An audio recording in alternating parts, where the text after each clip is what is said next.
All right, guys, welcome back. We are doing another episode of delving into Kobold Press's world of Midgard. Midgard is just a setting with so much lore. I'm still trying to learn it all while I play it. And we've been playing the module Empire of the Ghouls. The party actually is right at the very end, pretty much finished up the. Let me get out of my journal. Oh my goodness. Finished the first chapter, Dread Chambers of the Undercity. And who would like to recap what happened last session?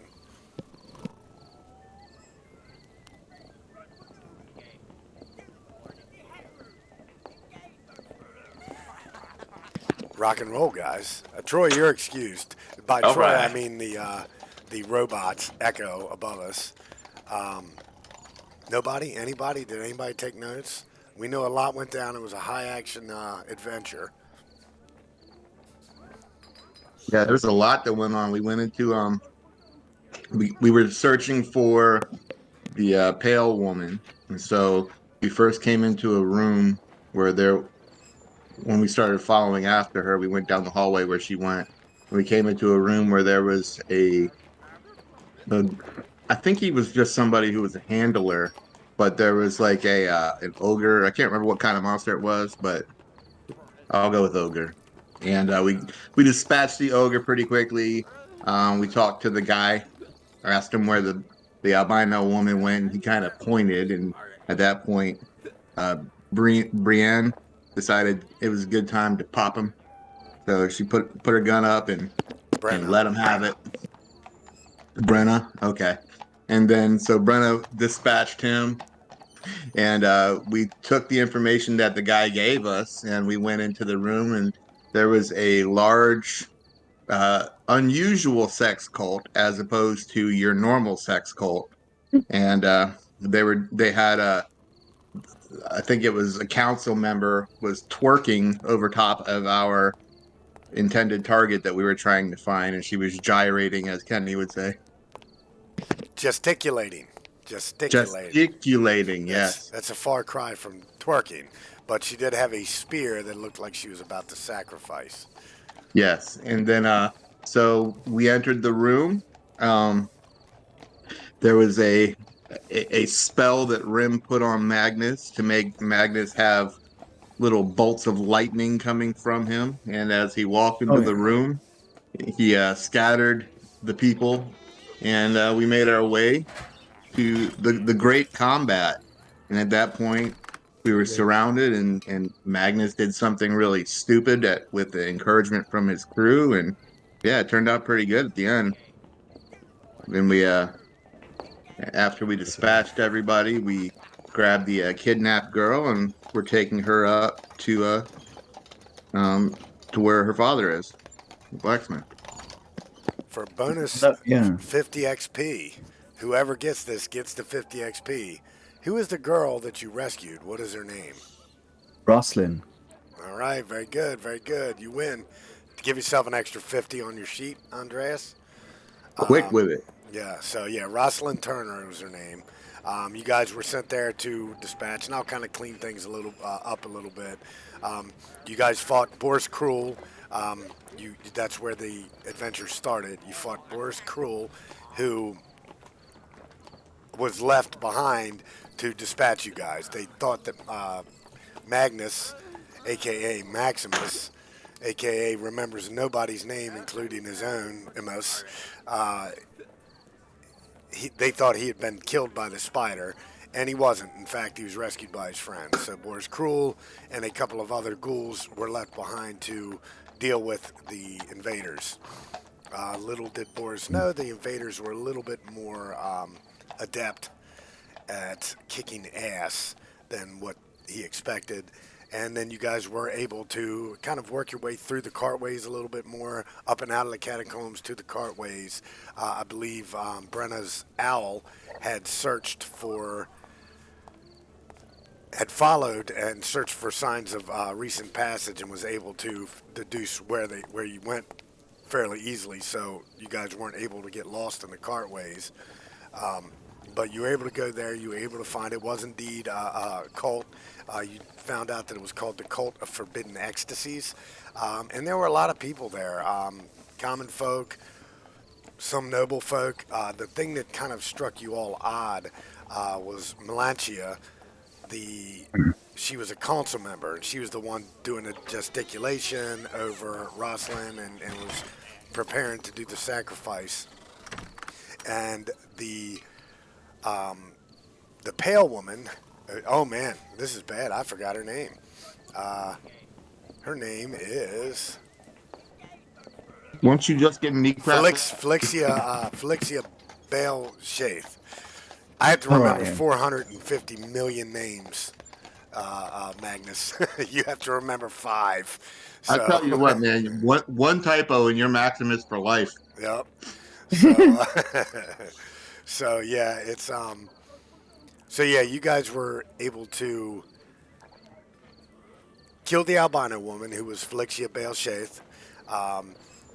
You did get a letter, if you recall. There was a letter that you had found on the corpse of the of Boris that was set to meet up, and then you figured out that maybe they were trying to sort of con some of these higher end noble people as well as council members into stuff. But the unfortunate thing is that the Melantia, the council lady, was killed somehow accidentally in the process of the rescue. You guys had made your way out with much haste because there were a lot of commoners that were in there that just when all hell broke loose, they took off. So they obviously probably have made it out ahead of you at this point. And you guys had kind of made your way down the cartways back to the entrance of the catacombs where they started, and where you were able to find Quarrel as well as Brick waiting, and Eeco. You guys see your Gearforged companion waiting there patiently. They actually seem surprised as you approach to see you coming from a different direction entirely. So, how does this look?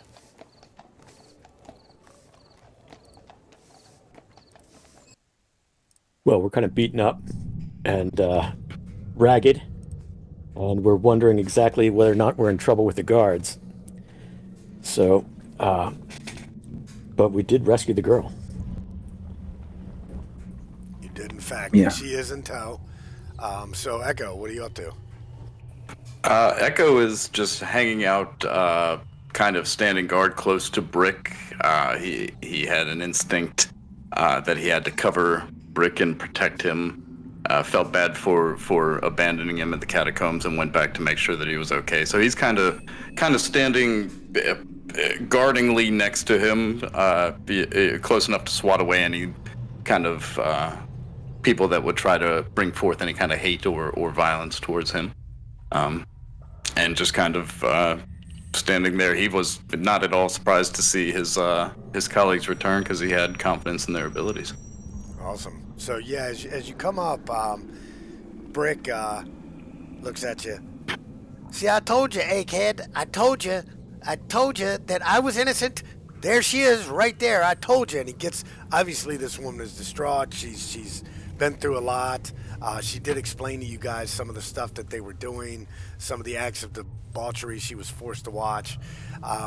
And you, she's freaking out a little bit, but she's like, Brick, what is it that you're talking? What is he talking about? Because obviously she didn't know that he was framed. Well, many people were under the impression that he's the one that grabbed you. Your father had quite the mind to, remove Brick from existence. Her eyes go wide, and she says, Brick, my father should know better. Brick is harmless. He wouldn't hurt a fly. And then she kind of like falls down on her knees. I'm so sorry, my friend. And Brick's like, yep, I told you it wasn't me. And she's like sobbing, and there's almost like not a stitch of real emotion from Brick other than, yep, told everybody. You all should have known, and nobody believed me. Even though you all believed him, he acts like everybody's kind of said he was guilty.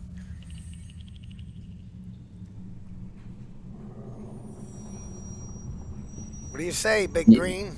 I believe we should return her to her father without any haste. Well, without any haste, so you think we should take our time? Yes. All right. Well, that's okay, because I think we should go to, and then Quirrell cuts him off and kind of steps in front of him and says, we should go see King Koto Cragclaw first, where you can collect your rewards. Keep the It's girl closer safe. by, I suppose we could. Indeed. And then Rosalind, I'm assuming, will clear your names and clear Brick of all wrongdoing. So, yeah, he takes you back to, if you guys see, I do have the map up. Let me go ahead and ping. I'll center it. And you guys are, of course, in the Kobold Ghetto down here. He takes you back out of the cartways and then to a building again. It looked like kind of a warehouse, a rundown warehouse, where he takes you in to meet the king. And the king says, "Oh dear, you have done the kobolds a great service today. You see, not only have you cleared Brick's name, but all of us here, and we are in your debt." I'd say you're severely in our debt. Says, "Well, a kobold is only good as a kobold's promise. So, here is your coin." Someone remind me how much coin you were supposed to get. 50,000 gold each. Right. He says, I might have overpromised. So but kobolds also do that quite often. We overpromise and underdeliver. So anyway, he I think it was like 100 gold each. Was it what we Probably, agreed? yeah. Yeah, 100 Yeah. gold each. He has it. He lays a bag for each of you out on the table, and says, "And as promised, a magic item from my stash, which I have to look and see exactly what that was supposed to be. So bear with me for Oh 1 yeah, second. a selection of 2 common or 1 uncommon item, I think you Correct. said. I'm seeing what he has here. And I suppose we have free night stay at the tavern for a while. Well, it's not. It's just a tavern. So a tavern / restaurant. It's the rampant roach. I've been Eeco, sleeping there. yeah, Eeco and Rem have been sleeping in the tap room, but Eeco doesn't sleep. So Eeco just kind of stands there. And It's sufficient for Rhym. right, and you're assuming based on the good nature of Brick's uncle that he'll probably Skirtle was his name. He'll probably Right. let any of you crash there as long as you want. But I am trying to find these items. Okay. Just give me a plate mail +2 and I'm fine. All right, guys. So here is. He puts 3 items down. He says, "You may take this one. It looks like a candle. And this one, and it looks like a set of pan pipes together. Or you may take this," and he puts a rickety old lantern on the table. So Okay. you got a half-burned candle, a rickety old lantern, and a set of wooden pan pipes. Okay. Would you mind explaining what these items do? Well, this one here is a candle of summoning, and you guys can search this in the compendium if you want as they come up. In the little, you guys all should know where the compendium is by now. Says this one is a candle of summoning. These are pipes of the sewers, and this one, and he points to the lantern, is a lantern of revealing. What does it reveal then? I'm about to try and look that up. Oops.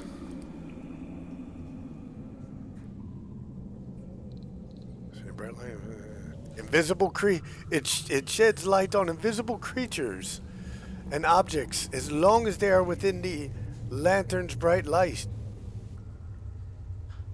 The pipes. The pipes are super thematic, Rats. given that we are the rat catchers. Yes. Oops, I forgot to put a period there. I don't think do any of us play wind instruments though. I can't even make wind. Yeah, that's true. We've got a good performance skill, but I not don't proficient. think. No, I don't have any musical instrument proficiencies. Well, I mean, you're just blowing. Does it say you have to have proficiency? It does, yeah. Well, gonna have to get yourself some proficiency. And I then mean, maybe we should go for the lantern. That could be used party wide, right? That could be beneficial for all of us, right? The lantern we can take it as the sole item, right? Yes. Actually, they're all uncommon, so I think. What did he offer you? 2 common or 1 uncommon. But yeah, I'll give you. Yeah, you can take the lantern as a sole item, or you can take the other 2 as together. And what did the half-burnt candle do? It's summoning. It sheds summon bright what? light. Each creature in the candle's light has advantage on con saving throws to maintain concentration on conjuration spells. But after burning for 1 hour, if the flame is magically or non-magically snuffed out, it is destroyed. Alternatively, when you light the candle for the first time, you can cast a Spirit Guardian spell with it. Doing so thus destroys the candle. I vote lantern too. Yeah, lantern. Sure. Yeah, because we can all benefit from that anytime. And it's not single use. Exactly. So yeah. I think most of us vote lantern, right? Mm-hmm. Yeah. It's a shame you don't have anybody to play those pipes. Patrick, are you ever going to get on video? You probably just forgot. I mean, you could waive the proficiency in wind instruments requirements. You know, I could. Let us have the thematic item instead. I tell you what, I'll give you that offer. If I waive the proficiency, you still have to make a performance roll to see if you can pull it off, because it's just 3 little pipes, with a couple holes in it. So, you could probably pull it off still. And what does it do for us? It summons rats, right? Yeah, look it up in the compendium. It'll give you everything it does. Yeah, I hope.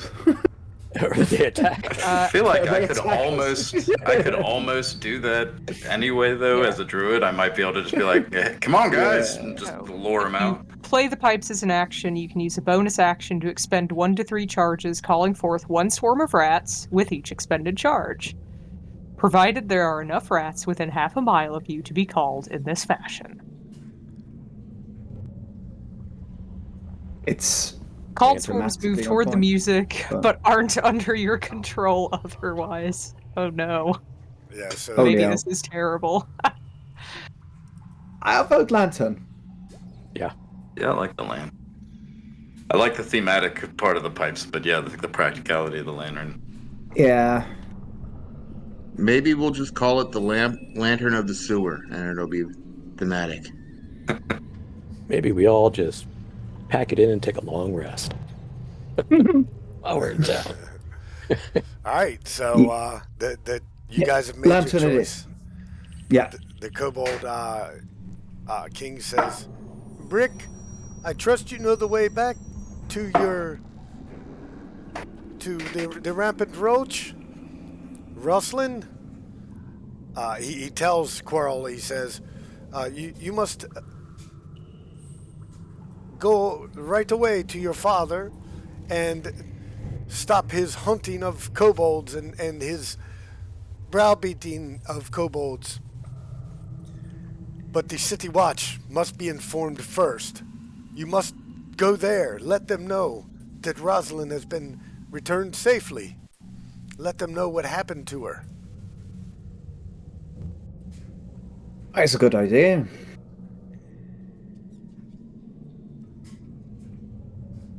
As if on cue, from outside, of the warehouse, yelling in, almost magically enhanced. You hear the words, "This is the City Watch. Come out and don't even think about drawing weapons." Well, Perfect then timing. that's our cue. Let's go. See the nice guardsman. Yeah. Pain. Brenne will, go out, and hopefully Rosalind Yeah. is walking next to her as she does so. All right. Yeah. Rhym follows. Rosalind comes out, and they are all there. There's several of them. Most of them don't have their weapons drawn. They're probably about a dozen or so armed guards, though. They're city watchmen.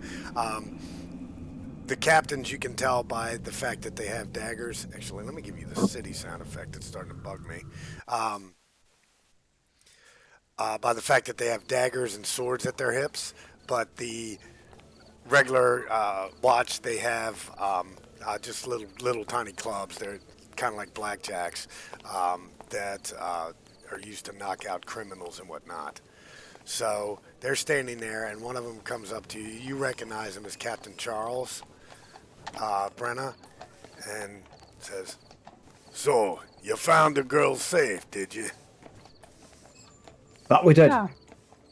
Down in the catacombs. Seems the city has a bit of a weird sex cult problem.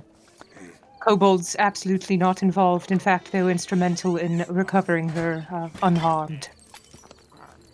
Well, be that as it may. Brick, you're free to go. Miss Turner, go with Brick down to the watch house immediately. We have some business to discuss with these here folks. Brick's like, "Well, all right, I told you I didn't do it." And the watchman says, "Brick, we cleared you of all charges a long time ago. It was the mob that needed to be proved otherwise. You know that." "I told you it wasn't me." And he just kind of huffs off and starts walking. And Rosalind kind of gives you guys a longing look, and she says, "Good luck.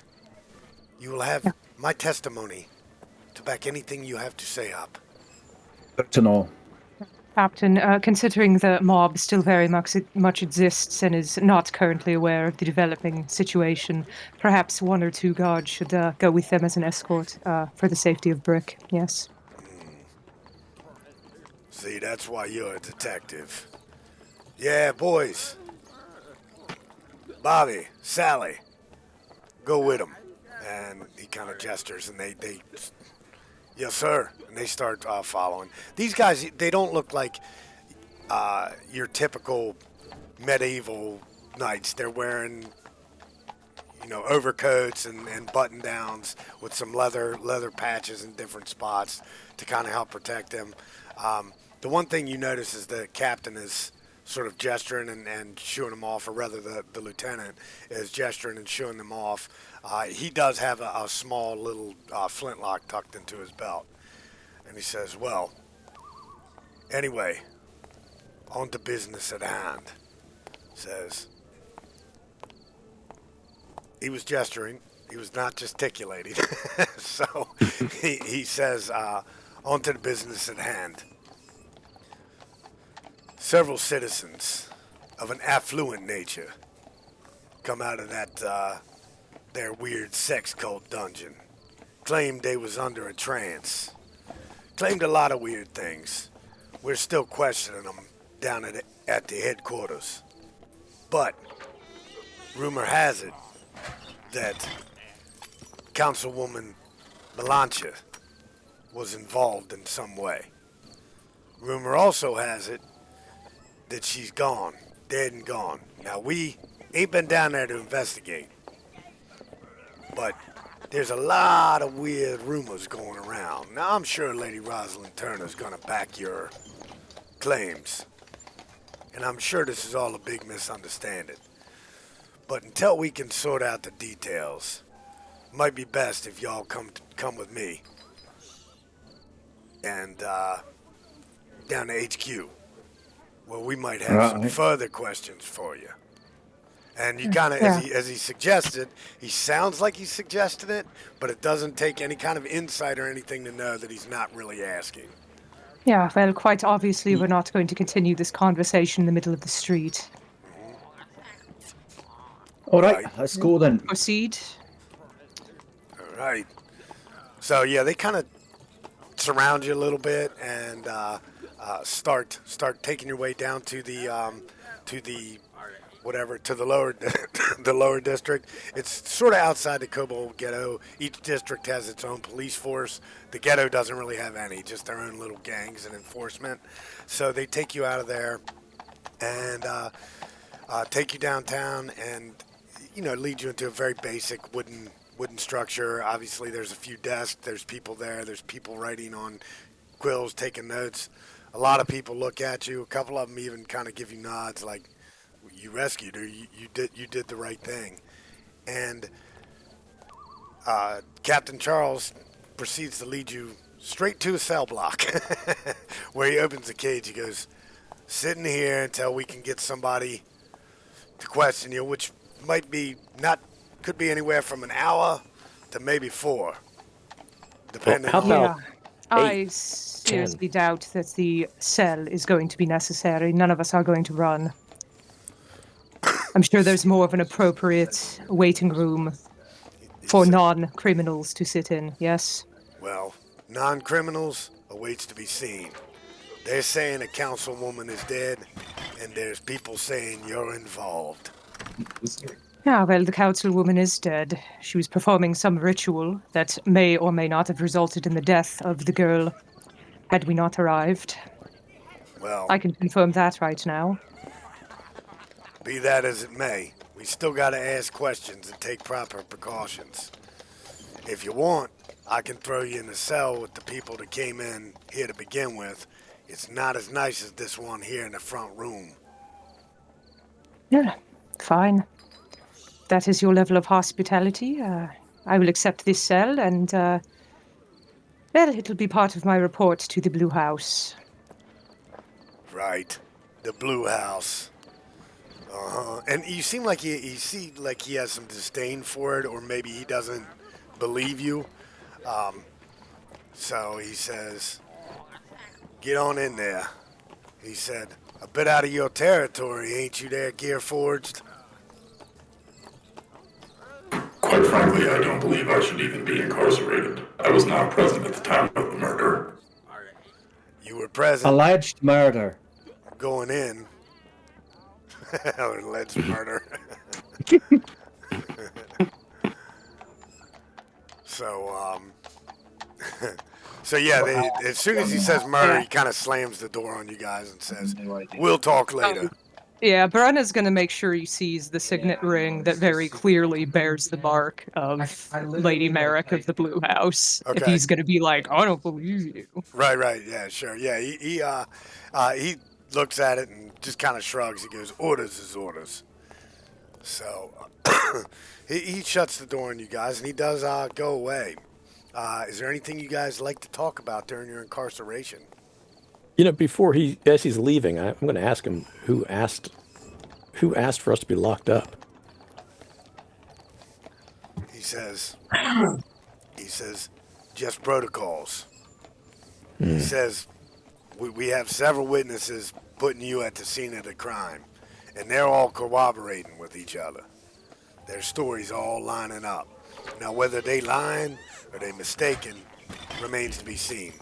But until we're sure that the councilwoman is either alive or dead, She's dead. well, Who's our judge? We might as well get in the cell. This shit town cannot possibly house dwarven hospitality, so I have no expectations. Might as well sit in the cell and rot. You got anything to eat though? Who's gonna be our judge? He ignores Magnus. He says, "You're outside my pay grade there, Dark Elf." This town keeps disappointing, but I'm not surprised.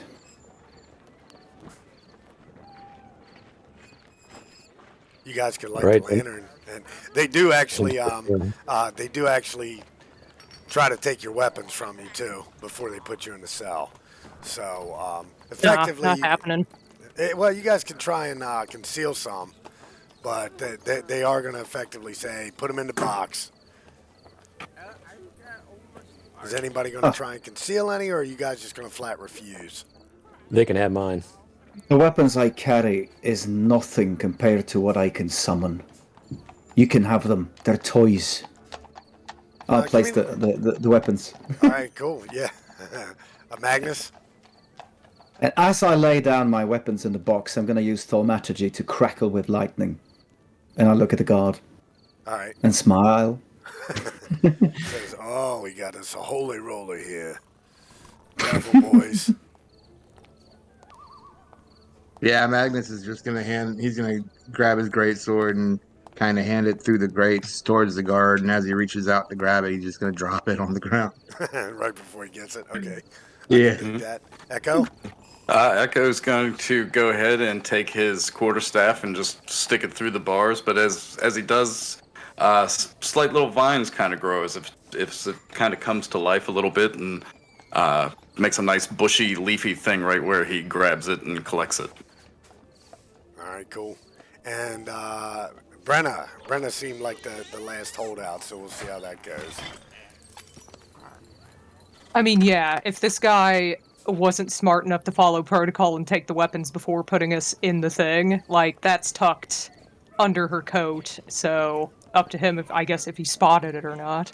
I'll say he didn't. I'll say he's not really... He thinks of you more as a detective, so a lot of times you guys don't get... You have to apply for weapons if you don't already have them on your own. So, yeah. All right, so what do you guys converse about while you're sitting there in this cell and, the guard are going about their business in the background? Mostly just grumble about how shit this town is compared to my dwarven town.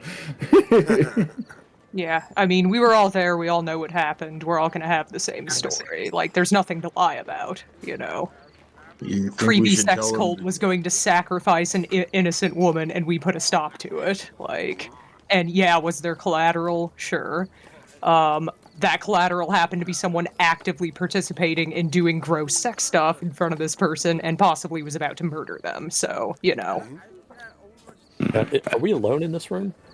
Well, there's people, they're not really paying attention to you. You guys are kind of off in a cell, so it's fairly noisy in there with the outside noise. You guys can see the bars looking outside just at the top. If Magnus is probably tall enough, he can look down at the crowds outside and things like that. But, there's just enough noise going on with people talking and other officers grunting about their day and grumbling about their wives or husbands or whatever, and and just people in general. All right. Well, Rem Ember is going to suggest that we all get our stories dead straight, in unison, perfect, lockstep. Yeah. We saved them. What we're going to say? The albino woman killed because she's dead. She can't talk. Yeah. The albino woman killed the councilwoman? Well, we could just say there was a rogue bird that did it. Wasn't it an owl that delivered technically none of us actually saw what happened because it was far enough away. The only thing that saw was the owl. I didn't see shite anyway because I'm too short. Yeah, in reality, you most of you guys, the only person that would know that how I the saw a girl bunch of died asses. would be the owl and Brenne. I saw a bunch of asses from tall people. That's all I saw. All right. So, Brenne, how did she die? Yeah, that one is on me. She was about to do something to Rosalind. I was just trying to stun her, and... Well, you certainly succeeded. Yeah, well, completely unintentionally. Look, I mean, I'll take it. It's fine. I think I have enough protection, given the circumstances. Of course, it is tragic that we found that letter after the fact that suggested that she was being mind controlled and not acting of her own free will. We What found did that on the kill body him? after everything had gone down, yeah. What marks are on her? What are they going to look at? What's their evidence? I mean, her eyeballs got fried out of her head, I think. Torch It's the marks. description given, yeah. I think it's Right. pretty obvious it was lightning-based damage, would you say, DM? Yeah, lightning-based damage. It might mean that they hold me as a suspect, because that's exactly the sort of things that I deal with a lot. That you do. Look, if it comes up to it, I'll, take the fall for it. It's fine. No. We blame the You wouldn't have albino been able to woman. reach anyway. She's dead. She can't defend herself. It was chaotic. The battle. It was. Yeah, that's we, it. we It do- was. It was unintentional, whatever happened, But yeah, otherwise we have the details straight. DM, how long has it been since I sent my message? At this point, probably maybe 2 hours. So definitely long enough for the bird to have gotten there to her and okay. All right. Well, in that case, yeah, kind of stand in front of the door a little bit, block line of sight, if you don't mind, everyone. And she's going to snap her fingers and summon the owl in the corner of the cell and see if she's gotten a response back. No, nothing. Nothing at all. But the owl definitely doesn't have the letter anymore. Oh, all right. Very good. Brenna's going to scrawl out another just quick message and say, like, where we're being held, just in case. Give it to the owl, and I don't need to see where I'm sending it out to, but I've seen, like, this building, and I can kind of guesstimate an area outside of the building to poof it back out to message run again.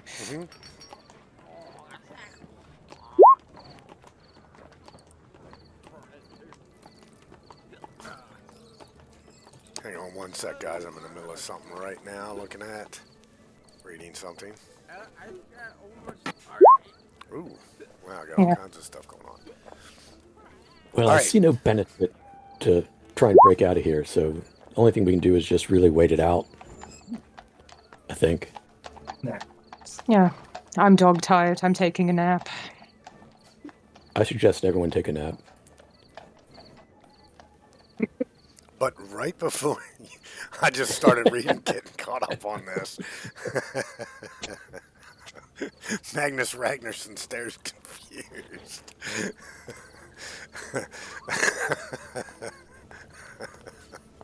All right, so you guys actually start to kind of relax a little bit and whatnot, and then you hear just a commotion coming from the front of the headquarters and the jail itself. As a door flings open, and a woman, kind of an aged woman, comes walking in. She goes, "I come back from my conquest to this? What is the meaning of this? You hold heroes in this lower regard here in Lower Zobek? What has become of my city?" And all these people see her and start scraggling and running and freaking out. Brenne, you actually recognize her as Lady Fenno Merrick. I'm going to show you guys a picture.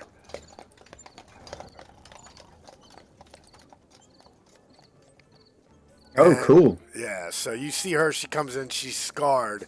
She's big. She's wearing a breastplate and whatnot. And She looks awesome. she says, "Here I was coming back to my city for a night of drinking, debauchery, relaxing in my pool, and I receive missives that my subjects have been kept under guard. How dare you?" And the Captain Charles is standing up, and he goes, "Wait." Suddenly his deep, gruff voice kind of goes a little bit more. Wait. I don't know now. It's almost like he's being cowed. Do you mean the people in the basement? She goes, You know very well who I mean, Charles. And she literally just hauls back and smacks the living shit out of this guy. And he's like, oof, all right, all right, all right. She goes, let them out at once. And then she just storms right out the front door. So, Charles comes over and he's shaking as he's going to put the key in. He goes, well, seems like you've got some friends in high places, don't you? And you see him glancing over at Brenna's ring, and then he snaps the gate open and says, "Give them their weapons." And he's getting a little bit more oomph back to his voice now, and they're running up with like boxes and crates and stuff of all your weapons, and say, "Here you go." Now they seem anxious to get you the hell out of there. All right, I'm going to grab my staff and shake off all the poison ivy I grew on the end of it so it's back down to a clean stick. I must have missed it. I knew you were growing vines, but I must have missed the poison ivy part of it. So. Yeah, pick up my stuff. Yep. Yeah, all right, me too. Cool. All right, so yeah, as you grab your stuff and head out the front door, you see the lady standing there, and she's got like two sort of servants unclasping her breastplate, helping her out of her armor and whatnot. And she's like, she looks back at you. By the gods, it's so tiring having to look intimidating. She says, Brenne, well met. Well met. Apologies for interrupting your evening, but I figured it was relatively important goings-ons that you would want to be abreast of. She says, indeed. We heard of your exit from the catacombs as soon as it happened. I sent some of my people, some of your shadow comrades, as it were, down to investigate right away. We can't have the city watch fucking up all the evidence before we get a good look. But as you know, we're not always exactly authorized to operate down there. So, with that said, meet me in my office in the morning. We will go over what we have learned. My friends, you have proven good companions to Brenne, yes? Yeah. Without them, I wouldn't have been able to have a go at that on my own. She says, if this cult and this setup of these kobolds is what I fear, Master Dwarf, she looks at Rhym, you will have great interest in what I may have to say tomorrow. So all right. Please, at the very least, you should come. Certainly. Why not?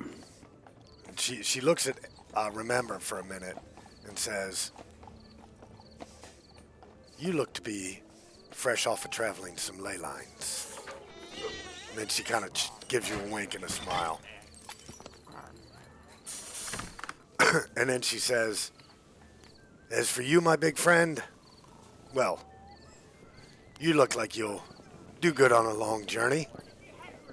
She still doesn't tell you what she means by that. But she says, for now, my friends, go rest. And we will talk tomorrow. And Very then she well. stops and turns and looks at Eeco and says, oh, perhaps my steel and wooden friend. The answers you are looking for will come to you as well. So you should perhaps join them on the morrow. As if she knows that you don't know anything about what was going on before Brick found you. Intriguing. So we know the address that she's given us. We know how to find this place. Brenne knows where to go. Okay, so don't lose sight of Brenne. Brenne's got the keys. All right. All right, so are you guys all going to sleep at the Rampant Roach tonight? Or I think Brenne has a place. Brenne's actually native to Zobek for the most part, so you probably have a place, right? I'd say, yeah, Brenne probably has a small apartment. It would be a tight fit, but maybe Okay. less roaches, then We'll say probably bordering the Kobold Ghetto a little bit. That way, that would kind of explain why they assigned you those cases. So that would make sense. So yeah, we'll say close to the Kobold Ghetto, and yeah, you guys head back to the Rampant Roach where you can partake of long rest. I'm assuming that you guys planning on meeting at the Rampant Roach the next morning. That would be good. Yeah, absolutely. Rhym doesn't really doesn't know his way around this town or city too much, so Okay. he's going to suggest that it would be nice if someone could pick him up at the inn. Rem Ember's going to ask Eeco if he sleeps. Or maybe he knows that already. I do not. I simply take a little bit of time to maintain my coils and springs. You got a deck of cards? I may. He starts rifling around in his bag. I don't know, does he? Let's see. Somebody has got to have like some kind of a game kit in their inventory. Yeah, I have a dice set. I feel like I would have picked deck of cards just because I would have stuck into the fold into my bag. You could certainly get one at a tavern. I don't need to sleep when I rest myself. I just need to not be running around the place. We could find a nice cozy tavern somewhere and just play cards for the night. That sounds like an interesting proposition. Yeah, he's right. down. So we get a long rest, all right? And are you guys agreeing to meet at the Rampant Roach the next morning where you can talk to Skirtle and Brick a little bit more before you move on? Yeah, Yeah. we could play at the Rampant Roach if you wanted to. Okay. Play Yeah, our I mean cards. that's where Echo's been staying. So. Yeah, sure. And me too. All right. So yeah, that would be Yeah. nice. All right. anyone wants to crash on Brenna's couch, the offer is there. Anybody? I mean, Maximus Somethinimus would probably crush it, or at least have his legs hanging over the edge. Well, remember, he's got a hotel room. Okay, gotcha. That's right. He think came in with the Rhym is- freebooters. Remember, we'll want to be where any life and activity is going on. So even a tavern with Eeco would be better than watching someone sleep. Okay. I think by now Rhym has his own little corner. He's made his own little space, so he feels comfortable there. Gotcha. Very cool. All right, so yeah, you guys get your rest in and go to meet up the next morning. Now, the first thing that greets you is, of course, Skirtle. I'm going to change the map here in a second.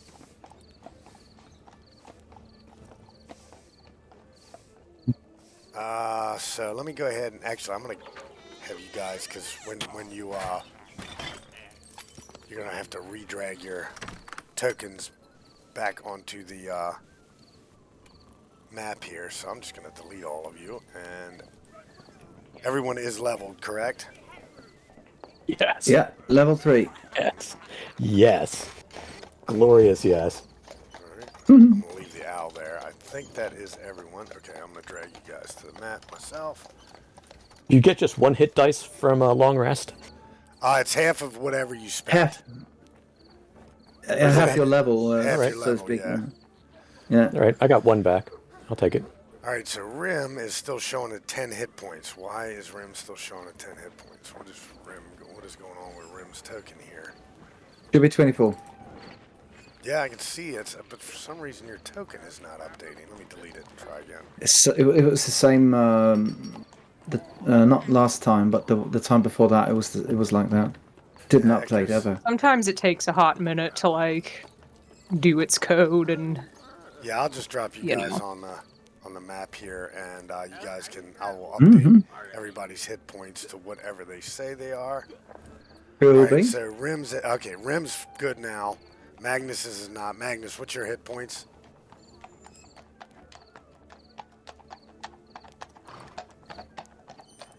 I'm- 31. Yeah, it's like backwards here, all right.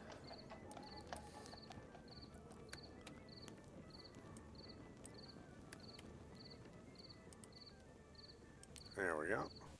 The DM, do you know where the rampant roach is on this map? Somewhere in the middle of the kobold ghetto. I'm not Okay. sure. I haven't looked at the key, Somewhere, so somewhere around here. Okay. yeah. Brenne, your HP is what? 29. I thought it was higher than that.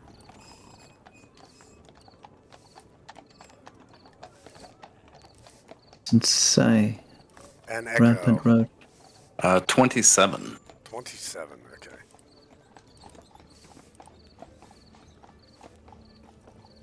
Bunch of tough bastards, eh? Hey. There we go. All right, so now I can change your map safely and without quarrel. Oh, I didn't. Without the kobold guide. Without the kobold guide, yeah, he's stayed back with his buddy, Yeah, but yeah. and Yeah, I'll never hopefully mind. change you guys to the right map and not the wrong map. Okay, here we go. Oh yeah.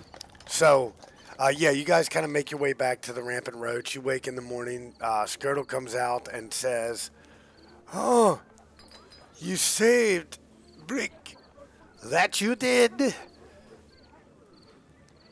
I am very grateful. I am. Yep, Skirtle grateful. He's a simple boy, but he's a good boy." Oh, he's some kind of boy. That's correct. And there's the usual mix of people, majority kobolds in here eating. They, besides Magnus, they seem to be the only ones that can think the food is delicious. The food is passable for most people, but Magnus seems to love it. So yeah, you guys head back to the Rampant Roach, and Brick's sitting there, and he goes, "Yeah, I can't thank you guys enough. Thank you so much. You guys really did a lot for me." He seems very sincere, but it doesn't, you've kind of gotten used to his mannerisms after having spent almost a week with him. He says, old man, old Rosalind's old man, he came by and even apologized to me himself. He even took my dagger from me and is offering to put 4 new jewels in it, shine it up, make it a longer, stronger blade. Says he's going to put a little bit of his blood in it, too, to make it nice and special for me. Oh, As a way of alright. apology. Basically, he's going to make him do his best to make him a magical dagger. So, yeah.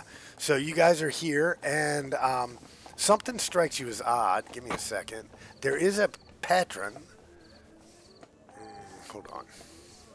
A patron, or I should say, I had him, and now I've lost him. Cloaked and hooded in the far corner down here. That kind of strikes your fancy. He's not eating, and he's just kind of sitting there, and his hood is down very low, and you can see the bottom of his face, and he's kind of just seems to be fixated in your direction, but you can't see his eyes, so it could be he's just sleeping while sitting there. So he's blatantly obvious. Blatantly obvious. Wow. Okay. I'll ask Skirtle. Who's that fellow over there who tries to be inconspicuous and in doing so fails miserably? Oh, I don't know. He just came in this morning. I tried to give him some free food, but he just waved me away. Said he was waiting for someone. Right. Brenne will just send the owl, assuming this place has, like, rafters. Mm-hmm. She'll just send the owl up above him, like, on the rafters. Mm-hmm.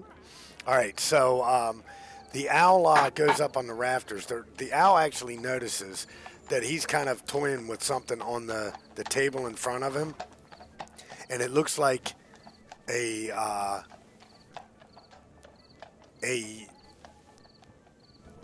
note. Can she see through the owl's eyes? Yeah, that's what she was gonna Okay. do. She was gonna get it up there and then, like, owl vision and see what this guy's deal is. All right, it says, it just on a simple note there, it says, make them pay for destroying my business. Mm. And with that, I need everyone to select their tokens Roll and roll initiative. As You gotta- this thing kind of he steps up. He's moving with inhuman speed, and just kind of, it looks almost ghostly, like wraithish, like as he stands up and whoosh, whoosh, and starts to make his way in your direction. You'll want to add. Brenne able to like kind of call before you roll. out, like to alert people around her that shit is about to go down? Like more so the Sure. customers that are innocent people. Sure, absolutely. Rem Ember's not on the map. Rem Ember is not on the map. I'm an idiot. I should be fired. That's it. Let's see, I'm gonna put him right in front of the guy. Oh no. I'm So back you here with didn't everybody remember else. him. Remember. It was nice knowing you. Alright, so okay, yeah, select your token and roll. And most everybody else is non-combatants. So they are going to kind of move around and whatnot and jump out of the way.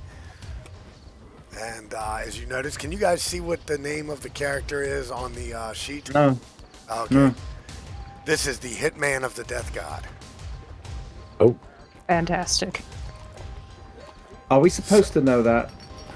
No, I'm just saying in general. All right. Let me turn. Oh, he goes first. Good for me.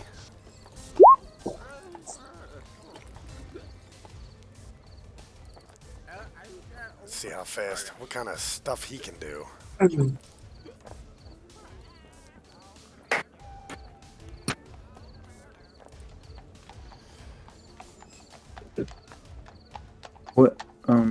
Were we there by the bar essentially, or were we sitting right back?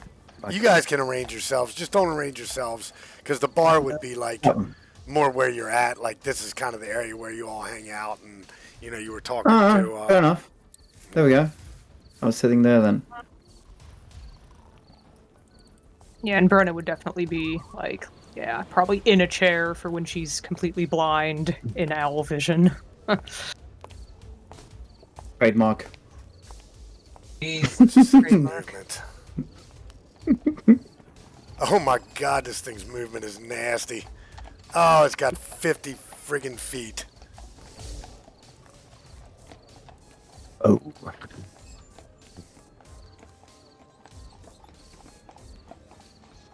Now in glorious owl vision.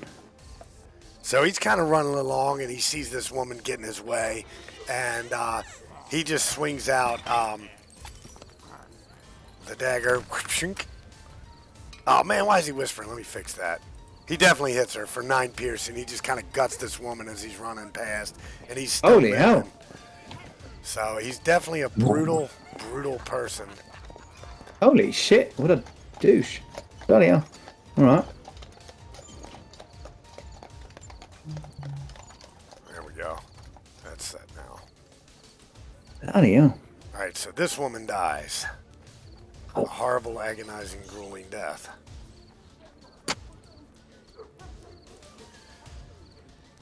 And he goes up here, and he stabs for 1, 2, 3, 4. He's stabbing for Rhym. Oh, it's coming And- for me. Rhym, wow, you kind of feel this aura wash over you, like he's kind of just this stench that kind of gets into your nose, and you kind of, you feel very weird. While But the you're stench of what? Stench of death. It's hard, the stench of like death, of like rotting flesh. But you do have, while in this guy's, here you go. Oh god, no, not that thing. Right. Bloody hell. All right. So. I remember that one. Yeah, I think you did fight one of those in one of my other games. So I just got to change the name, and we're going with it. All right, so here he goes. He's got one attack left with a dagger, so he's going to attack you with a 13. That does not hit, unless for some reason. No, it does not. All right. Yeah, that's its turn.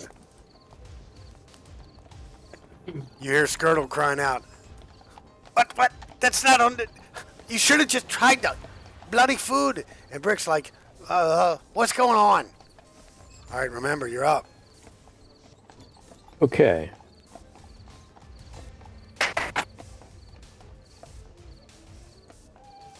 Remember, gestures with his hands, and out from seemingly between his arms, We do. this ectoplasmic force bursts into being, and it's glowing, and it's horrific, and it goes directly through, straight forward south here, and it passes through this guy's body, and it turns around behind him and just takes up a post there. And does this take this guy, can he take necrotic damage? He can. All right.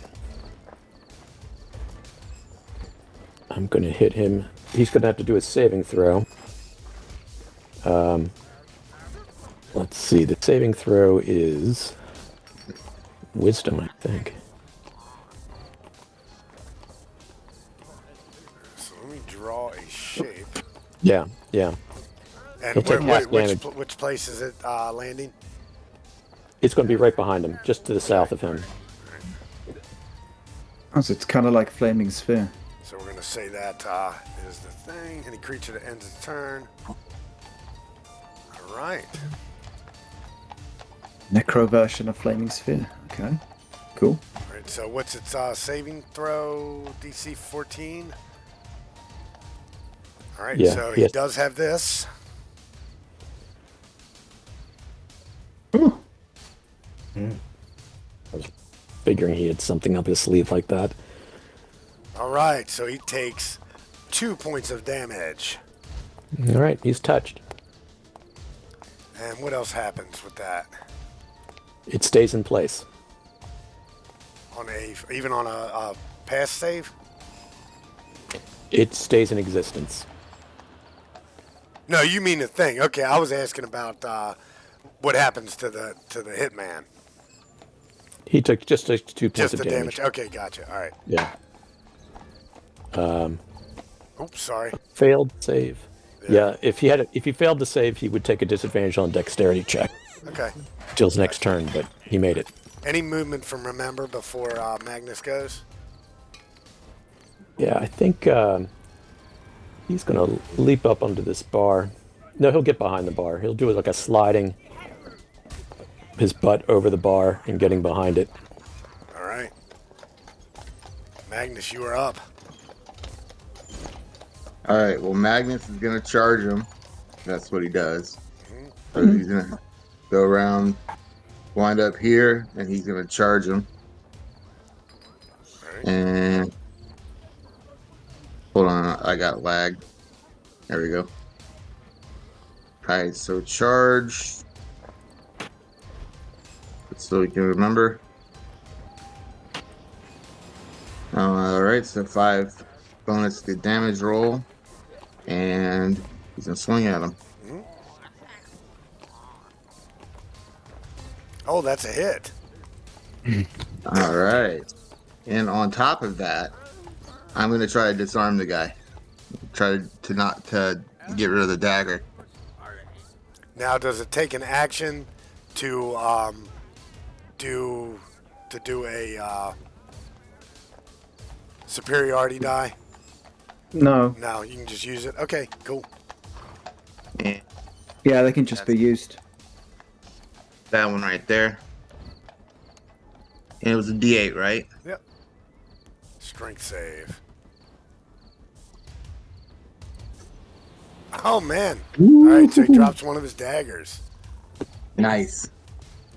All right, and that's it for me. All right. What's Oh, let me take his damage. How much total? That was 11 plus 6, 15. 17, right? 17. 11. Should be Sorry. 21 Yeah. total, because he did 5 extra damage with the charger. Oh yeah. Oh yeah. And then oh yeah, you definitely clobbered him. Ooh, yeah. A fighter that knows how to use his abilities is a nasty thing. All right. It's good to be a half giant. Yep. Brenne. Okay, so he was facing generally towards Rhym. Got hit from behind, so where does his dagger end up? I'm gonna say his dagger. Just probably like it's a disarm on the probably right table? here. Yeah. Right there? Okay. As a free action, Brenne is going to pick it up. Okay. And then she's going to reach out and try to palm the guy in the chest. All right. With. Shocking grasp. All right. She's also going to get out of owl vision as a free action. Okay. Shocking grasp with a 9's not gonna do it. Oh, actually, you guys are flanking. So yeah, you get advantage. That's a crit. Lovely. And I mainly wanted that to get the fuck away. Also, Magnus is going to take damage because he's next to the spooky thing. So 10 lightning. Yeah. Oh, yeah. He gets Sorry a about wisdom that, save to take half, but yeah. Yeah, the shadow thing, yeah, remembers thing. Yeah. So I have to take Make a wisdom save. Wisdom save DC 13, and if you pass it, then you only take 5. Otherwise, you take 10. So you fail, so you take 10. Damn it. Okay. Don't stand next to that thing. Shoot. And she'll call that out because there's that little kobold there too. Oh, yeah. Right next to it.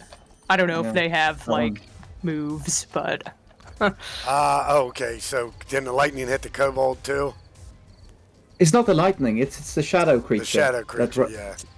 The ectoplasm. Well, it's at the end of its turn, so Okay. I don't know where they are in the initiative order, but she will do a general call out to not stand next to the spooky thing. Okay, got it. Got it. So Magnus didn't necessarily take 10 damage. That maybe you should roll or something. It's a 2d6 psychic damage, right? Mm-hmm. Yeah. Want me to Go roll roll that? 2d6, Magnus. Or yeah. No, let Rem roll it. So 7 psychic damage to Magnus, not 10. So you add 3 back. Sorry, Magnus. Yeah, I got confused. I thought for some reason he was getting hit with the shocking grasp. Yeah, exactly, yeah. No. All right. So anything else from Brenne? Damn. All right, Eeco. All right. Mine's pretty straightforward. He's going to bang his staff on the ground, glow it up to activate his shillelagh. He's going to come over, stand on this table so he can scream over top of this kobold's head with Toll the Dead. Dead. That is so it has advantage on this. Wisdom's... Oh, yeah. Oh man, he fails it. Okay. Give me the damage. Alright. Necrotic. And then I'm going to finish my movement by coming right over here behind the bar. Alright. Yeah, he kind of like, you see its like hood kind of flap. He still hasn't managed to reveal his eyes yet. Rhym, you can kind of see up in there, but the shadow is just so dark. It's almost like he has some kind of eye black on. And last but not least, it's Rhym. Thinking if I no, I shouldn't. No, I'm not going to do that. Okay. Well, I'm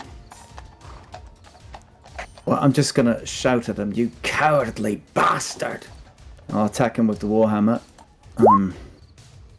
All right. Nice. 19. I'm hoping that hits. 19 on this guy. Sorry, I was trying to change the music. 15, so you hit him for 10 bludgeoning. Yeah. All right. Does he? How hurt does he look? Is he like? You definitely hurt? see. You can see blood, kind of like every time you guys hit him, he just and he spits more blood out. Or you guys can hear the bones crunching. You see his armor hanging, his skin that shows is pale, and real blood. It's not like the black blood that you get from the undead. But he's not looking good. But he's not making any signs of actually There's no cries of pain or anything like that. Yeah, no, all right, okay. I'm done there. I'll just raise my shield in preparation of his strike or something, yeah. All right, so the first thing he does is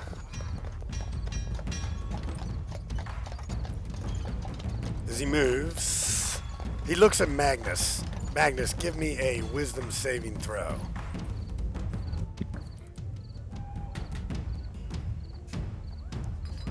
I put my sheet back up. I accidentally exited out. No, it's all good. It's lagging like crazy.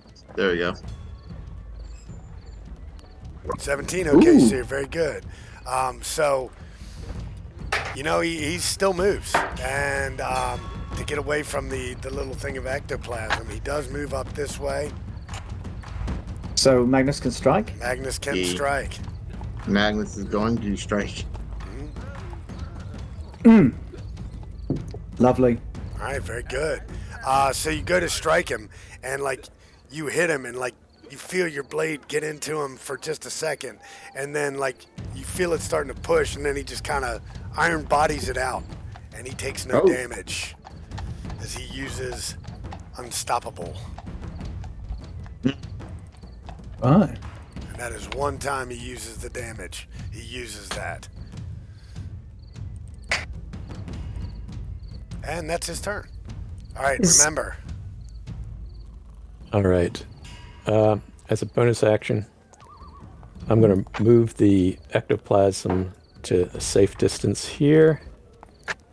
Can't I? Oh, where do you want to move it? Over there? Okay. Yeah. Uh-huh. So it's not going to get anybody.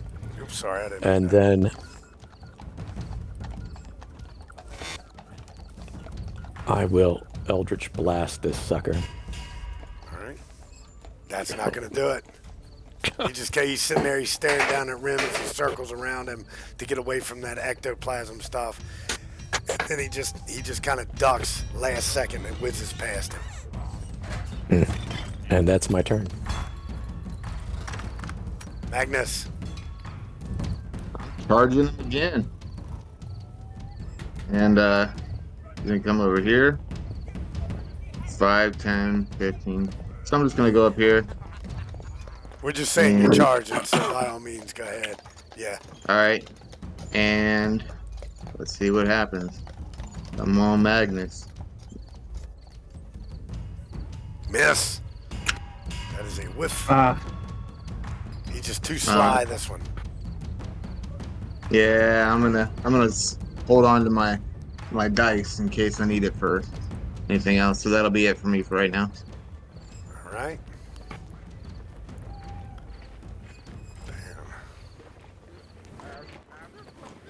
Brenne. All right, so this is a considerably wooden structure that we're in, so let's play it safe and just fire some good old plain lead at this guy. Very good. Our first actual bullet being fired of the game. It's true. Yep. Didn't she shoot the one guy? It was with a firebolt. She uses her flintlock as a focus. That's a hit.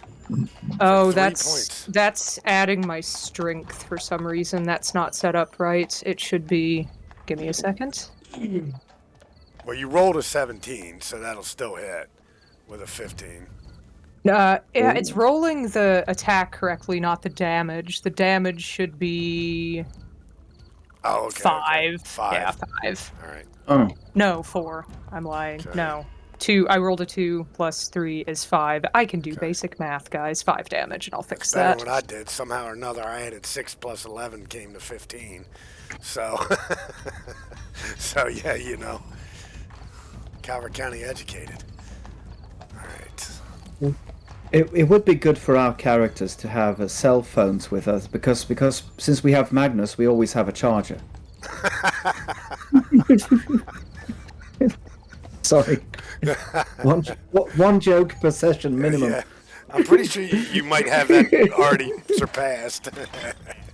All right, is that turn for Brenne? All right. Maybe she could step back. Echo. Let's see. What to do. I think I'm going to just man up and leap over this bar right here next to Ooh. Magnus and just cold swat that dude in the head. Oh, nat 20. Oh. So, here's what I'm going to do. I'm going to be that asshole, and I'm going to use his second unstoppable and negate that damage. What a waste of a nat 20. Gotta do it. I thought you said there was only one. No, he has 3 per day.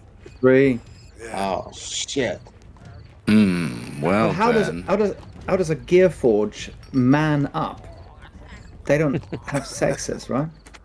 That's a good point. That's a good point. I humanoided up. You know what? And I'm gonna go ahead and end my turn on that. Then I'm gonna watch my staff bounce off of his head and kind of crick my neck and reevaluate a little bit. All right. Rhym, you're up.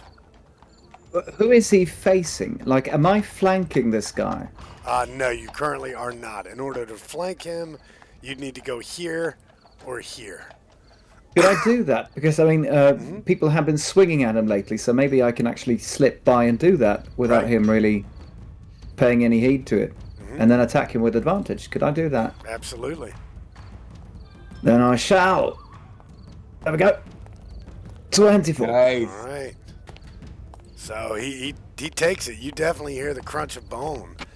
Yeah, I'm going to hit him in the hip, right in the back, like lower back, with a hammer. Very good. Man. And I don't think I can. Well, I can, but no. No, I'm done there. I think. Yeah. The Rhym just ended his turn next to the ectoplasm. Oh right, I did. Yeah. Perhaps. Well, actually, fine. I'll do that. Which means, unfortunately, I'll have to. What is it? A wisdom save or what? You can move You back. can move over It here can or attack back. you. Yeah. Yeah, I mean, yeah. Technically, I can move back. It's true. Yeah. I'll do that. Good stuff. There we go. Done. Right. Oh, for God's sake, this is my job, and now I'm going to make them pay me for half an hour. 2 taxes, a half hour of pay. Brian Hearns. No, it's not Brian Hearns. It's Nick from Upper Marlboro. Oh, yep. So, Shout out to Nick. What are you at, Nick? yeah, thanks, Nick. All right, so, all right, that threw my game off. Now it's time for, as he pulls out his second dagger, or rather his third. He's going to attack.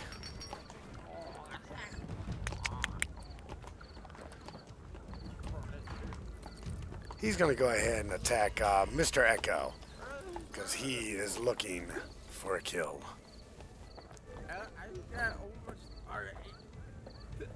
Shoop. And Levin's not going to do it. Oh, no, he does not have advantage. But a 9 is not going to do it. So, he is going to take an attack of opportunity from Mr. Eeco.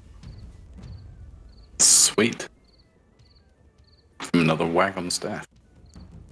17's going to do it. Okay, so he definitely takes the damage. He takes it, and he moves down here, and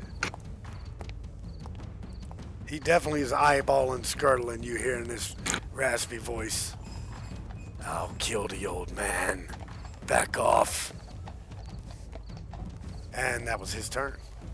Remember. Oh yeah. Take your best shot. And I hit him with the Eldritch Blast. 18's gonna do it.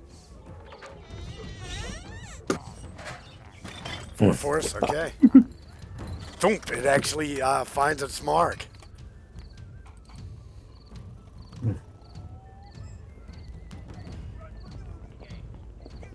Gonna be right pissed if he kills Skirtle.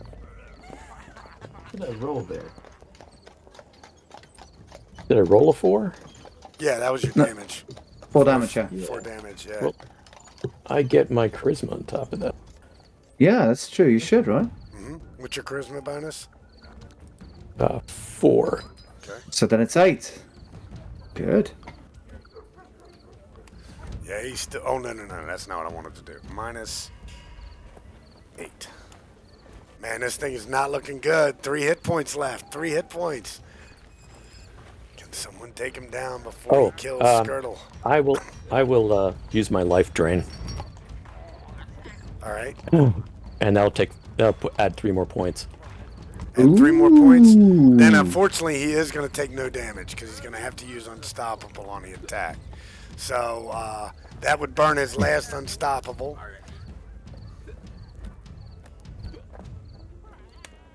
But, yeah. And the ectoplasm will stay where it is. Okay. Oh, wait a minute. No, it won't. In case this guy tries to retreat, it'll move over to here.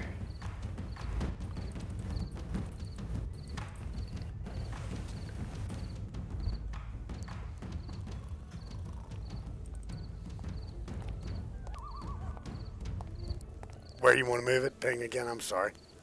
I can move it up to 30 feet.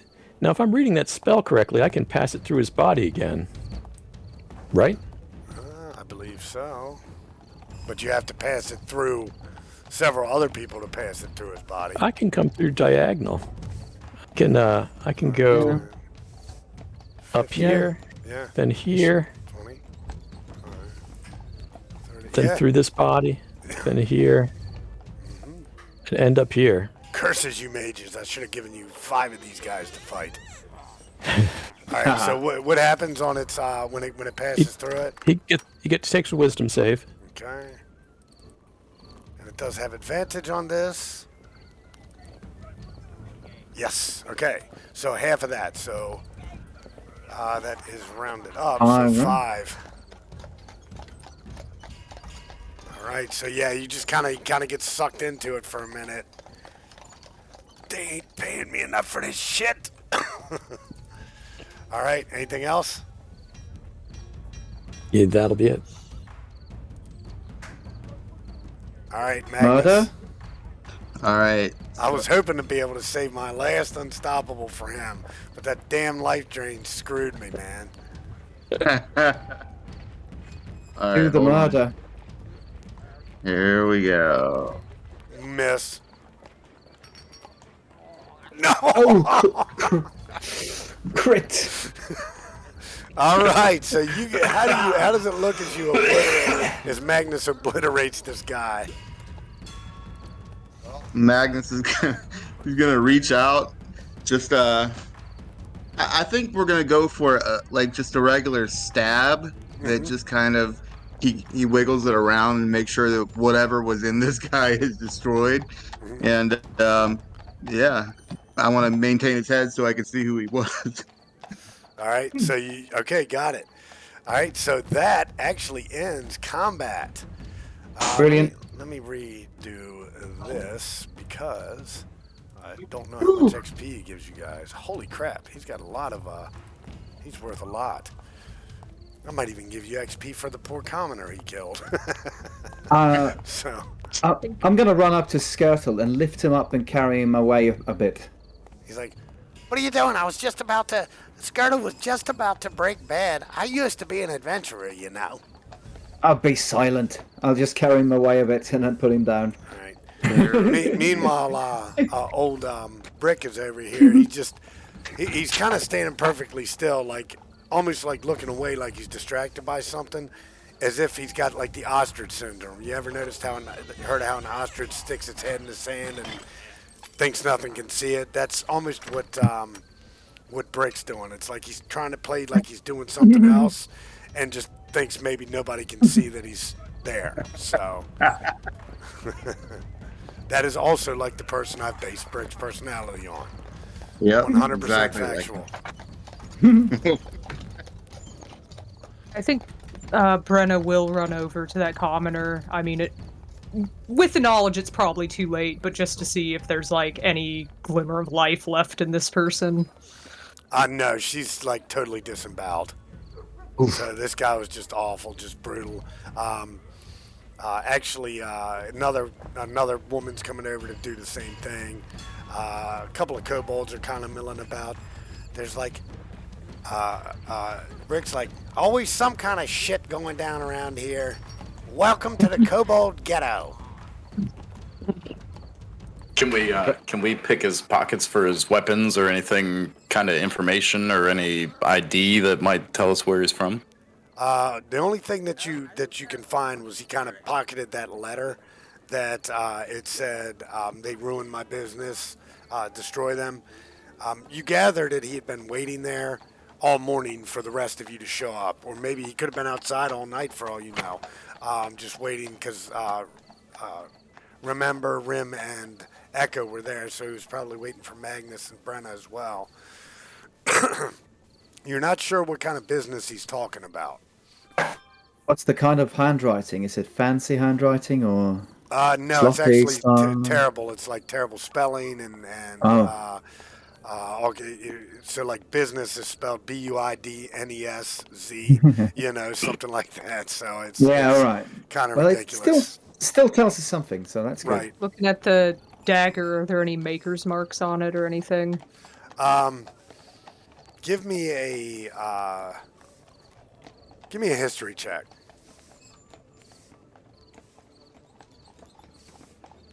Actually, no, because you've actually seen the statue recently. You do see Kate on it. So just like faintly etched in the blades. The blades aren't fancy or anything like that. Are they worth any money? They're just daggers. We should give Who it a was- good search. Who was Hecate? The goddess of death and a couple of other things. Underworld, I believe.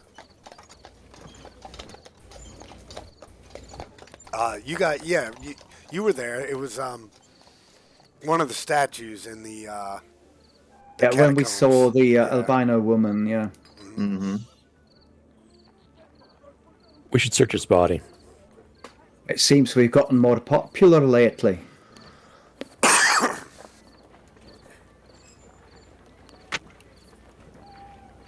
Sorry for swallowing in you guys' ears. Seems so. Yeah, I guess, Brenne will help rifle through his worldly possessions. I'm gonna take his hood off and kind of see what he looks like. Just like a normal human, completely clean shaven head, eyebrows, everything. You can see like little bits of stubble, so it's not like he had alopecia or anything. He just, completely shaved most body hair. And then he's got all over here, it's all just, black tar type makeup that was kind of helping to hide his eyes under the shadows of the hood. You gather he's an assassin of some kind, obviously, based on the letter. And he was sent for you guys. I'm kind of curious as to whether there's a bounty for somebody like this. Right around now, there'd be a shrieking noise and the ectoplasm would just wink out of existence. It's been a minute. Rem will walk over to Magnus and say, "Sorry, we didn't tell you about that." Oh, it's all right. Try not to stand next to that guy. Yeah, well, the rule with magic shit like that, you either want to stand very close to it or very, very far away from it. How do you know the difference? Well, I don't know, that one was kind of spooky, so figured it was safe to stay away from.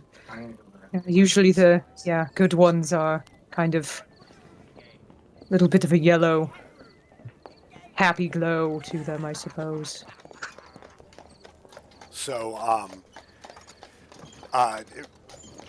Skirtle tells Brick and one of the kobolds that was guarding him, one of the twins, and tells him to go get the city watch, and they kind of make their way out the front door. to go get the city watch. Was there anything on this guy? No, just the daggers. Okay. You know, he was very deft. Wow. He wasn't wearing any armor or anything like that. Just Ooh. jet black robes and black breeches and tunic. Can we tell if the knives are magic weapons? You cannot. You definitely cannot. Actually, stare at him really hard. Give me a give me an Arcana check at disadvantage. Yeah, so I'm gonna stare at it really hard. How about outside? Is there any horse or any vehicle, any way that he arrived, or anything like that outside that would give us a clue as to at least which direction it came from? Kind of a quick search doesn't really give you. You don't really see anything anywhere, so your assumption is he came on foot. Most people travel on foot in this part of the city. You know, giant rats and stuff coming out of sewers horses don't do well with that. So most people, when they come in the ghetto or even the lower ward for that matter, they don't. They tend to not necessarily keep their horses. They tend to hitch their horses outside. I'm going to sit down again, and Rhym's going to say, well, I will not let this ruin my breakfast. Then he's going to dig right in again. Keep eating and drinking. Was actually going to suggest that we try to make our meeting. Maybe avoid having to deal with the city guard. They're all idiots, really. That sounds like a good idea to me. Yeah, here, just wrap it up in that break to that. flatbread, kind of make a roll up, and yeah, walk and eat. Off we go. All right, so you guys kind of get up and head out and move on. You go to your lady's house, actually, and she has servants, obviously. A butler greets you at the door. It's a massive sort of a manor home, kind of in the middle of the city. Let me go ahead and give you guys a quick map change back to Zobek. I was finally able to procure that because I wasn't totally broke, and thanks to Saturday, my game on Saturday. So she's up near, like, kind of to the south of the Temple District up here. So, Area 57? Did I? Yeah, 57 is the blue house. According to the map key, anyways. All right, well, I will definitely Which is in the Not Citadel spend- District. not spend any more time than I have to looking. So, yeah, say you guys go there to the Blue House, Ah. spot 57. Very Awesome. good, very good. Yeah, you guys make your way up to the Citadel District. As you guys get to these roads, they're cobbled. You obviously see traders coming in and going. The city is packed. It is daytime. It's morning. A lot of people make their way in and out of the city. As you all know, Zobek is the central trading hub for this region. And you guys make your way to the Blue House in the Citadel District. The butler ushers you to his study, where you see Lady Fennel. She is sitting at her desk, looking at some papers, dressed not anywhere near what you'd expect based on what you saw before, the night before. Her hair is down. It's kind of mussed, like she has bedhead, but her clothes don't match that. She's so outrageously extravagantly dressed for a day in the office. She has just bright clothes on, a bright dress with clashing colors, all kinds of colors throughout. And she looks up at you guys and smiles. You do notice a couple of gold-plated wooden teeth off to one side, kind of matching one of the scars down the side of her face. And she says, well, you don't happen to know the level of shit you all stepped in now, do you? Magnus looks at his feet. Fairly high level, considering council members are involved. Excuse me, I don't want to be rude or anything, but who are you and what is this place? She says, Master Dwarf, excuse me. My name is Lady Fenil Marak. Yeah, I did catch your name before, but what's your function in the city? or She town, says, or whatever it well, is. she says, I am the mistress of the secret police. I am the only person brave enough to come out as a praetor of the secret police. So that's me. That is my story. That is my place. Anything else you would like to know, Master Dwarf? What about you, big man? She seems much more annoyed than what she seemed the night before. Apologies, I should have briefed them before coming here to you. It is my fault. However, we were a bit distracted, I suppose. Yeah, well, someone has already sent assassins after us, probably related to this, and she's going to pull out that dagger and hand it out, pommel first towards her. She says, just a hitman likely hired as not. Do not overthink it. She says, it seems that this cult of forbidden ecstasies was but a cover. And they were using substances grown illegally in Zobrek's coteways and being sold illegally. Like as not, you ruined a dealer's business, a dealer's meal ticket. That was what they were using to lure and draw people in. Like as not, though, you have made a permanent enemy of this person. What was the cover? I mean, what's the actual purpose of these people then? Well, that is something we aim to find out. In my contact's search of the premises, of the catacombs that you guys had uncovered, the lair that you guys uncovered, they did find a few notes. So she hands this to one of you, and she hands this to another. Who would like to be good and read the letter to the spy?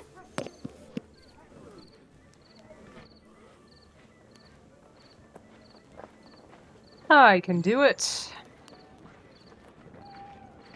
Miss Belsheth, congratulations on your new post. Your predecessor was quite reluctant to communicate, and I trust you are a better correspondent. The bearer of this letter is my agent, Boris Krull, whom I have tasked with assisting you in whatever way you... The stupid magnifying glasses in front of that word. Desire. Please, desire, grant. He is particularly adept at acquiring prey and might serve well in procuring lambs for your goddess's altar. He brings with him one of our latest acquisitions. An overschlout indeed, but this acquisition should prove effective in defending your new position, though do be sure to keep him well fed. Shroudson.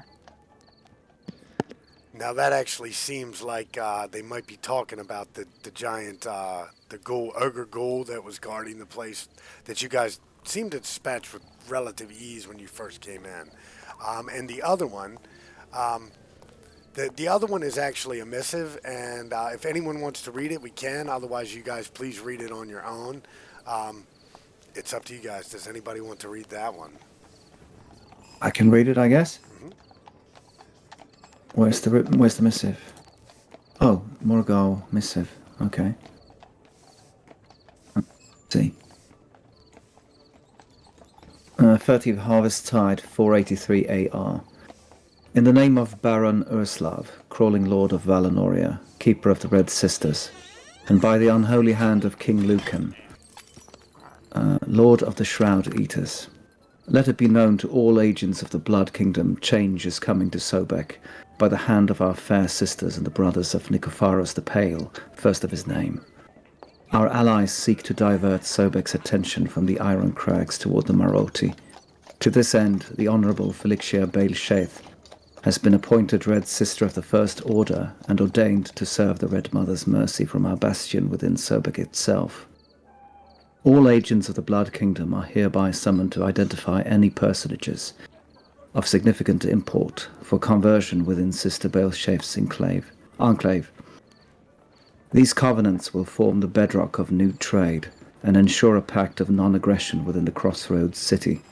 By the glory of Morgar and the unhallowed legions of Doresh, in Marina's name we conquer.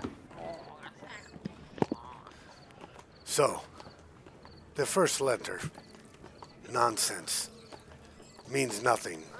We did find the large corpse of a bloated ghoul of some kind down there. I assume that is the watchdog, and I assume it is your merry band of misfits that dispatched him.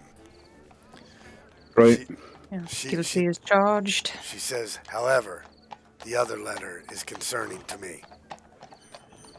We will likely reach out very soon, as we will have need of your employ to investigate this matter further. But if I'm reading this correct, it seems that Nicophorus the Pale, an agent of the underworld, of the Derrickal Kingdom, might be trying to gain a foothold in Zobek. And it seemed that he was using this Flexia Bel Scythe, one of his red sisters, as a cover to influence the nobles of the city. But who's this red mother? Is it a goddess? Well, she's a red sister. Morena. The red sister. Yes. Yes, and- but Morena? it says to serve the red mother's mercy. So is That's that a, Morena, oh, blood goddess. right. We have additional information. I wrote down what I could remember, but we did overhear some of their conversation. If you want to start investigations into some of the nobility, here's where you should start. And she'll hand over what she wrote out last night, which is basically that conversation we overheard that mentioned some of the name dropped some of the nobles that they had been like working on. All right. Yeah, she says, yes, it seems like there's a much larger plot at work here. And we will uncover it. We will require your services again. Don't expect us to reach out in the usual way. Because now they will realize that we are onto them, and they will expect investigation by the praetors, by us, by the secret police. So, again, we will reach out, but it will be in an unconventional fashion. I suggest you all find an inn to stay at together. Talking in a raspier voice than usual, and I start choking to death. And she says, I suggest you all find an inn to stay at together.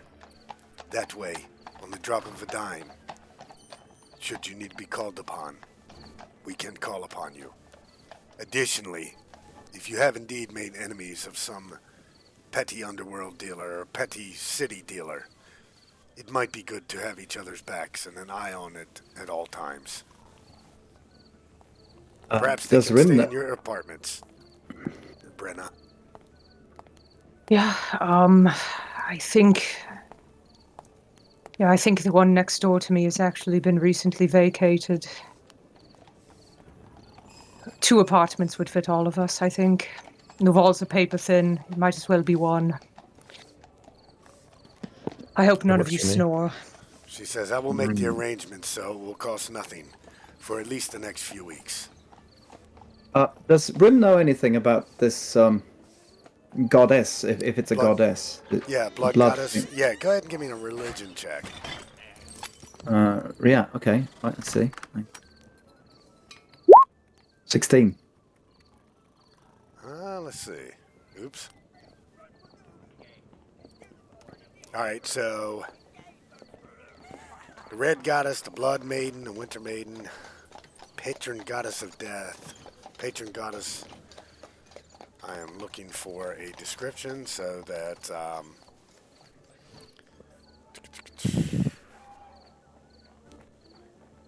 trying to find out. All right, so she's known for the goddess of cruelty and being unrelentingly cruel. She grants strength and magical power far more often than other gods, even to those who are not her priestesses. But she only takes generally priestesses as followers, hence probably the Red Sisters. And it says that her followers must make a... You do know that her followers are supposed to make a pilgrimage to her if they attain to Morgal if they attain the age of 50, which is, I believe, Morgal is actually the realm where she is from. I will have to figure it out. Vampire Nation. Yeah. Um, so it means you have to go there and possibly be fed on or turned if you manage to live that long. So it's kind of right, okay. So there's vampirism involved as well. Hmm. Oh Magnus well, okay. is going to ask. I'm sorry, I didn't mean to cut you off. No, I mean Rhym definitely doesn't like that. He's visibly upset by learning about this goddess being involved. Yeah. Yeah, I believe Nicophorus the Pale is the current ruler of. I forget. I'll remember the name of the city by next session. I told you guys I was making a lot of this up as I was going along tonight. Yeah, the I believe he's the ruler of the Ghouls right now. So, or he might be the ruler of the Vampire Kingdom. I can't remember which, but we'll figure it out by next time. Yeah, I mean, Rhym will probably say some things loudly about this goddess, and with spite in his and disgust in his voice. Yeah. What about the? Go ahead. I was gonna say, what about the dagger we found earlier? I was gonna ask Rhym if he knew anything, if there was any connection to, was it Hecate and this vampire goddess? You know Is that. there a link between Hecate and I mean, not necessarily. Hecate is the goddess of death, not necessarily evil. You know that's kind of the thing. So. right. Okay, I thought Yeah. the assassin was being sent to kill us might have been connected to this group. It might have been connected to Hecate, but Hecate is in turn not necessarily connected to this Marina. But they might be.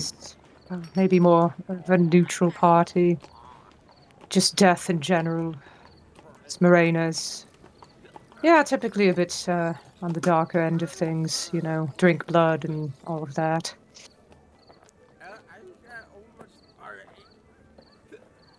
It's a goddess that disrupts the natural order of things for sure. Oh yeah, Nicophorus the Pale. Yeah, he is.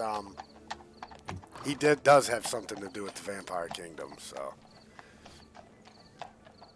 Yeah, but there's a lot of dropping. You're starting to get hints of a lot of undead involvement in this, which has always been the case. The undead aren't just mindless creatures with a few smart ones here and there, the way it is in other settings.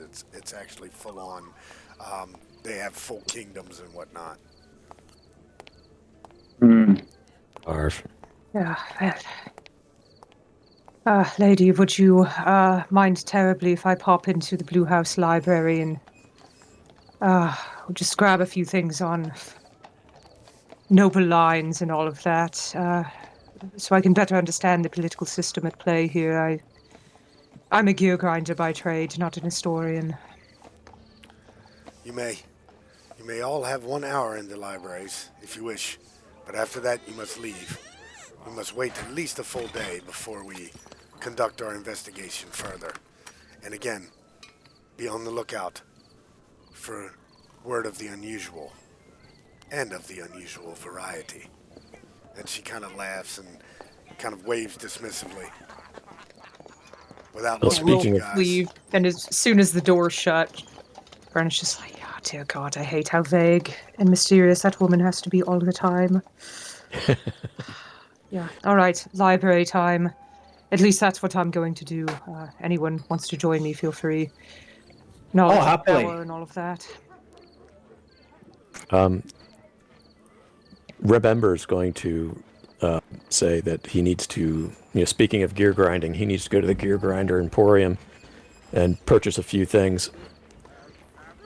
And he's going to light out. He'll go as fast as he can. Okay. Just down the road. Well, not just down the road, but it's not on another side of the city. Would It's would the gear Eeco probably district? go? Probably, yeah. I mean, I think he would perk up, and with Remember and him being kind of card playing buddies or whatever, I think he would take the road trip with him. I'm certainly going to the library as well with Brenne. Okay. And what's Magnus up to? He's probably gonna join them in the library as well. He's kind of um curious about what will be found. Flirt with Fennel. Do that instead. Yeah, he's single. Do you ask Brenna that?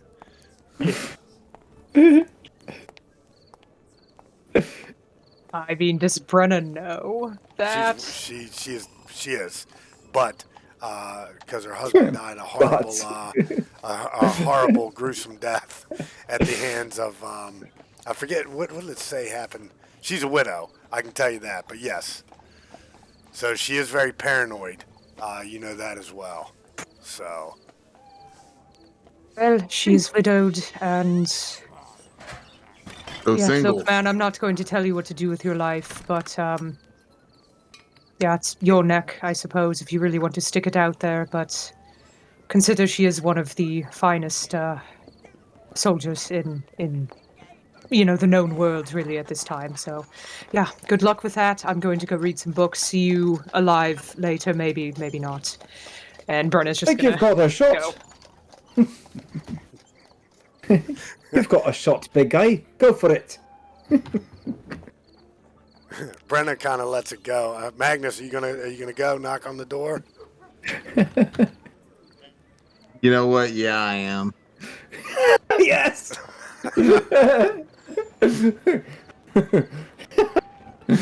All right. So Oh, hello. she says, "What?" Just really knowing what to say because he remembers Brenda telling him that she's the finest soldier in the world, and he's just like, so I heard you're fine. He just stops there. Yes, I am quite fine. I'm And doing well as anybody can be when we're bombarded with idiots and people trying to kill you at every turn. In fact, are you trying to kill me? And she kind of starts to raise up a little bit. no, I'm not trying to kill you. I just wanted to know, do you like kobold food? I'd say this is going really well. She's she says, can't say I've ever tried, but you have me intrigued. Shit. Okay, so Magnus is starting to feel a little bit successful, and he's gonna try to put on his charm. He's like, "Have you ever heard of the Great Northmen, the Haroldsons?" She says, no. Oh, he just stops. Now he's trying to think of something else to say. He's gonna say, okay, have you heard of the Ragnarsons? No. Shit. She's just Have you waiting. heard? What's that? She's just waiting. She's smiling. She doesn't look amused, but she looks amused. It's weird. So Magnus at this point is just gonna be like, what was the name of the Kobold bar again? The rampant roach. Okay, he's gonna ask her if she wants to go to the Rampant Roach. Yes, I'll meet you there in 1 hour. All right. Oh my god. And so now Magnus is feeling very successful, and he's gonna go back into the library, and he's gonna say, "I did it! What? For today!" Seriously? Oh, I mean, of course you did. Of course you did. Of course. I'm not surprised. I'm still alive. Holy. Oh, right. Well, great news. Wow. I think Rhym looks stunned. He's gonna spin a tale about how suave he was. He's gonna be like, "Yeah, I just walked in there. I asked her. She wanted to go over to the Rampant Roach, and I would take her over there, and it was just perfect. It was the smoothest game you've ever seen played." Yeah, I'm going to do an insight roll. Oh, God, that was a horrible roll. Magnus sounds confident as hell. I'm probably buying it then. Yeah. Don't worry, Rem. Oh. I'll teach you the ways one day. Oh, yeah, I think you might need to. Holy. Wow. I'm impressed. Tell me how the date went tomorrow. Oh, If I you're will. alive. If you're alive tomorrow. So to Echo and Remember, get to the Oh yeah, Gear Grinder absolutely. Emporium. If you guys are going to be making some purchases, we're going to do that during downtime and then get right into the game next week. Again, I kind of didn't have anything prepped. I was very much winging it tonight. I had to import that guy from the Baldur from another game. Yeah, but yeah, we're going to wrap tonight, and we will pick up here same bat time, same bat channel next week. So bye. Hold on.